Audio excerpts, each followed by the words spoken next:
Welcome to another edition of the Gaffer Gab, the head coach of Minnesota United FC with us, Adrian Heath. Coach, it's been a while. Yeah, it has. As of right now, you guys are a point out of the playoff picture if the season ended today. But how would you evaluate where the squad is right now? With games in hand, by the way. Yes, correct. Yes, fair point, yes. Yeah. I think we've been a little bit inconsistent, I think would be the word that I would use for the first half. Obviously, we've had some issues, players missing, injuries. But now we're starting to get everybody back. I think I look at the last few games, even the defeat against Austin. We should have been 2 or 3 up before they even scored. Then we go away to Houston, win the game comfortably 3-0. And I think everybody would consider that LAFC are the best team in the league. And we were more than a match for them. So I'm optimistic about the second half of the season. You mentioned Robin Lod. How is he? How's he been doing? How have you spoken with him? How's he on his way to rehab? Well, he's probably at that frustrating stage now. He feels as though his knee's okay, but obviously he's got to do all the necessary work, the stuff that the Monday to Friday stuff that nobody sees. But a lot of work goes into it. But no, he won't be available till next year. We know that. He knows that. But he's in really good shape. Probably a little bit further advanced than we thought at this stage, but no, he'll be back for next year. Let's talk about the Leagues Cup coming up. Let's say you've got a few games coming up with the Leagues Cup. For the fans who maybe aren't familiar with the Leagues Cup, what is it exactly? What does it look like? How is it going to help you guys moving forward this season? Well, it's going to be new for all of us. Yeah. This is sort of jump into unknown water really. That we've never done it before. Not many teams, not many leagues in the world where you go, okay, we're going to stop the regular schedule for a month.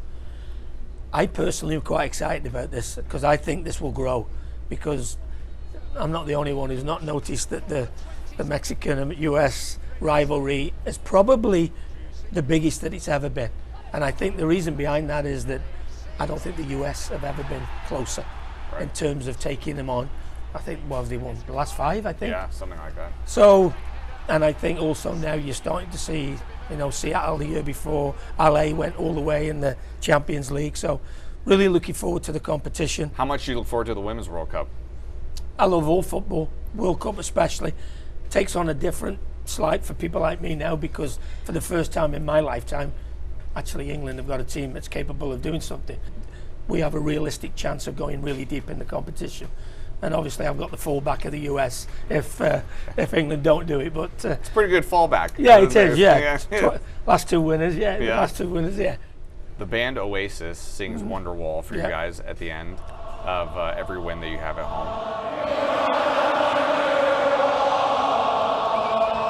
We heard a story that you had a personal connection with the band. Am I getting that right? And if so, could you please explain that for us, please? Well, what happened was when I was at Manchester City, these 2 kids came in along and said, can we clean the cars of the players?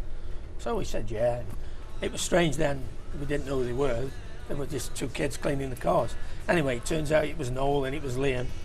And they were rowing all the time then, actually, when they were cleaning the cars. But Niall Quinn, who was my best mate at the time in the team, got really close to them. Little did we know that a few years later they'd be one of the world's biggest rock bands. I saw Noel probably about 10 years ago in Glasgow.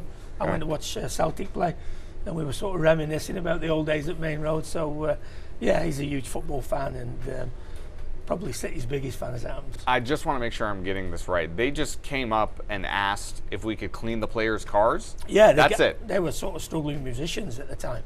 And they came up and cleaning the cars for a few quid in them days, and the rest we'll say is history. Were the brothers arguing then? Yes. They were even then cleaning the cars. Well, the last time I was with Noel, they were doing a big gig in Leeds. Yeah. And he actually said, you should come to the gig on Sunday. And I said, oh yeah, maybe. He goes, although I'm not sure if my brother's going to turn up. We're not speaking at the minute. So that gives you an idea. It's been pretty much that way all the way through, I think. Well, we know you are very busy, so we appreciate you taking the time to be with us again. Hopefully we get to do this again before the... Yeah. Wow, look at that. Yeah, just nice food. Right on cue. This is... Wow, you couldn't have timed that better there, Goody. I mean, wow, well played there. Hey, the food's good here. I was about to say, crab cake, little calamari action? Yeah. This looks delicious. Cheers, Gab. Appreciate it very much. Cheers. Thanks for taking the time. Cheers.